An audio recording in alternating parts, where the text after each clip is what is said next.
En 85, Claude Lanzmann va marquer d'une empreinte indélébile l'histoire du cinéma.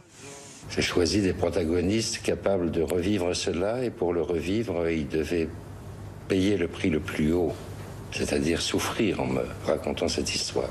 Film documentaire de 9h30 sans images d'archives pour témoigner de l'horreur du génocide. Shoah décrit la barbarie des camps de concentration et la douleur des survivants. Un film qui aura nécessité 12 ans de tournage et 350 heures de prise de vue. Il deviendra dès sa sortie un document essentiel pour se souvenir de l'enfer concentrationnaire nazi. Il veut que l'on comprenne les mécanismes, la façon dont le crime a été perpétré, quelles étaient les intentions des bourreaux et comment les victimes l'ont vécu. C'était un personnage bouillonnant, toujours, je dirais, en train de provoquer intellectuellement le débat avec une certaine rigueur. Protéger et transmettre la mémoire juive, un combat qui l'aura mené toute sa vie.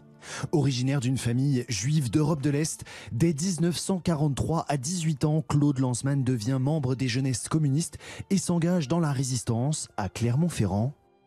Plus tard, en 1952, une rencontre décisive. Devenu journaliste, il croise la route de Jean-Paul Sartre et Simone de Beauvoir. Le trio devient inséparable et forme le pilier de la revue Les Temps modernes. Le jeune journaliste et la philosophe entament une relation qui durera 7 ans. 2008, aux côtés de Simone Veil, celui qui se définit lui-même comme un aventurier de la vie participe à un groupe de réflexion pour améliorer la transmission de la mémoire de la Shoah dans les écoles. C'est le contraire d'un enterrement. On a quelque chose de positif et de fort va sortir de là.